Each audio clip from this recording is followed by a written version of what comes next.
Glucagon is an important protein hormone that assists with glucose metabolism.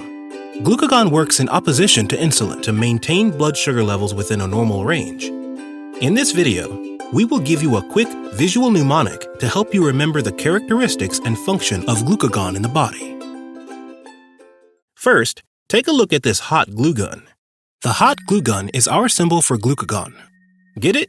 Glue gun for glucagon. You could even call it a hot glucagon. Glucagon is a hormone that works in opposition to insulin to maintain blood sugar levels within a normal range. Let's explore the rest of the scene to learn just how glucagon does this.